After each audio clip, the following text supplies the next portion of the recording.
a story time about the time me and my friends were almost kidnapped. So before school ended, it was the very last day and I had to walk home because everyone at home was out somewhere. So I didn't have a ride to my house. So I started walking to my place, and as soon as I got off of the school property, there was this really creepy neighborhood that you have to pass by. And as I'm walking through this really creepy neighborhood, I got rolled up on by a black Toyota with tinted windows. The car pulled up, rolled down his windows, and then it was a man inside of the car. And the man was like, "Hey, hop in, I'll give you a ride." And I just plain and simply said no. After that, the man just ended up driving away, so I didn't think anything of it. So I just brushed it off for the rest of the day. Fast forward to later that night, I ended up sneaking out with two of my friends, Frida and Emily. Now, Frida lives in Manteca, but she was sleeping over at Emily's, and Emily lives a few houses away from me. So the both of them ended up walking up to my house together. After they got to my house, of course, I came outside, and I actually ended up taking my cat with me for a little adventure. And then we started walking past this one park that was near my house. As we were walking near the park, I seen a black car that looked exactly the same from earlier. The car was parked with its lights on, but it was parked kind of far, so I just kind of brushed it off. I turned around again, and this time I seen that my cat was following us, and we were kind of far from home, so I just picked her up because she had the tendency to get lost. So then at this point, we finally made it downtown, and we were walking under lights, and that's when I seen the same car again, but I didn't tell my friends about what had happened earlier, so they had no clue that I had already seen this person before. A few minutes later, we seen the same car on another street, and this time I got scared, so I told my friends about what happened earlier when I was walking home from school. But at this point, it was already too late. The guy got out of his car, he had long hair, and he was wearing a black t-shirt with blue jeans and sneakers. He looked like a normal person, so I thought it was someone else. So the guy comes up to us, and he looks at me, he's like, "Oh, you're the girl from earlier. How about you and your friends hop in, and I'll give you guys a ride home?" Then I was like, "No thanks," and we started walking away really fast. As we were walking away, I turned around, and I seen that he was following us. But he wasn't following us in his car, he was walking after us. And just so you guys remember, I had my cat in my arms, and he was running after us. Of course, we were running too, and then at that point, I looked back again. Like I said, after we walked away, the man started running after us, and of course, we ran too, and I had my cat in my hands. I looked back again, but this time the man wasn't running after us. Instead, he was going back to go get his car. And when we seen that he was running back, that's when me and my friends took the opportunity to hide. We ended up finding a hiding spot, and we stayed there, and that's when we seen the guy's car pass by. We stayed there for a while. We didn't leave because we didn't know if the man was gone. While we were hiding, that's when my mom started blowing up my phone. When we felt comfortable enough, that's when we finally left, and we started walking back home, and thankfully we got home safe with my cat. But unfortunately, when I got home, my mom grounded me, and she took my phone away. And the only reason my mom found out I left was because my dog was in my room, and she was barking to get out. So my mom woke up and walked to my room to take her outside, and then she seen that I wasn't in there. I ended up telling my mom that I was almost kidnapped, but she didn't believe me. She thought that I was making an excuse and that I actually snuck out to go see a boy.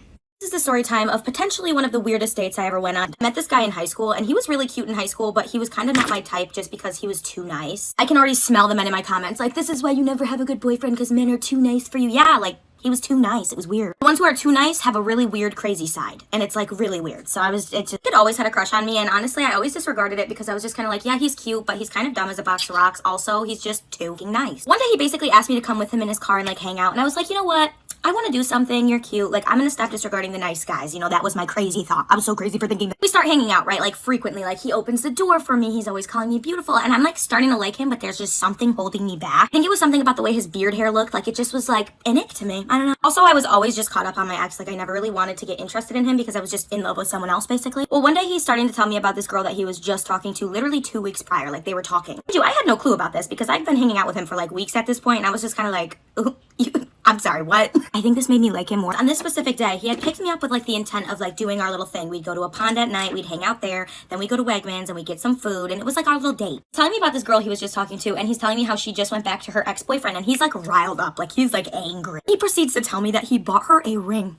A ring. Shows me a picture of wedding ring, bro. I caught this kid in like tiny white lies before, and I just thought it was kind of like cute. Like he would lie about like silly, stupid stuff, and I was like, oh, he's like a baby. Ew, again, mental illness, Emily. I knew this guy was lying. I'm like, you didn't buy it. You were talking to her for 2 weeks and you bought her a ring? Telling me about the boyfriend and how he's like terrible and her boyfriend's so bad and like she shouldn't have gone back to him. And I'm just like, you sound hurt. You sound very angry. Anyways, all of a sudden he gets a call from her, and I'm like, what are the odds that she calls you right now? He's looking at the phone like in shock. I'm a Gemini, right? Like I want to stir the pot, so I'm like, answer it. Like I want to hear what she has to say, like answer it. He answers it, and it's the boyfriend.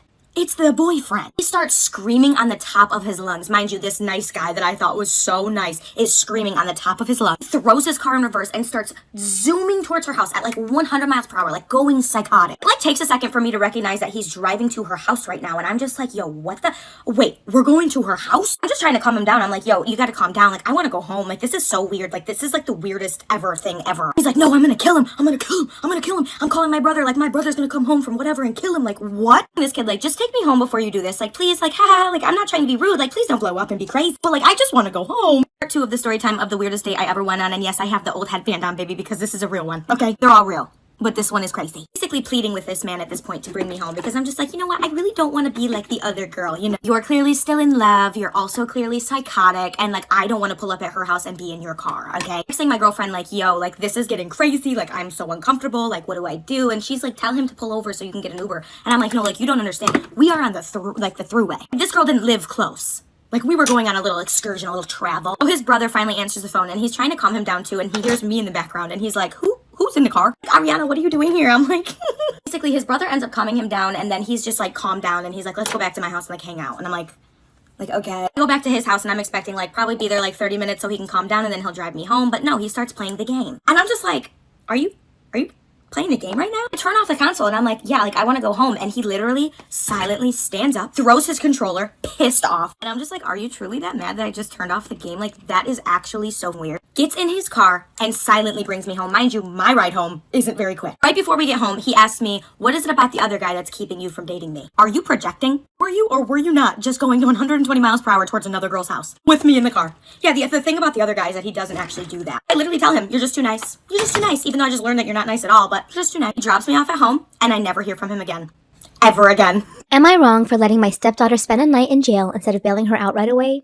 My wife, 38 female, and I, 39 male, have been married for 6 years. We have 2 kids, 8 and 5. My wife also has a daughter, Mary, 18, from before we got together. Mary is in her senior year of high school and lives with us. She will go see her bio dad 2 weekends a month, but due to her extracurricular activities, it is not always an every other weekend thing. Since bio dad lives about 2 hours away, Mary works out times with her dad for her to visit him, and she drives herself there. This past weekend, my wife took our 2 younger kids to visit her sister who lives about 3 hours away. Before my wife left, Mary told us that she was going to visit her dad that weekend. I was going to stay home to get some work done on some home projects that had been neglected over the holidays. So on Friday, after everyone else had left, I kicked back and took advantage of the very rare opportunity of having an empty house to myself.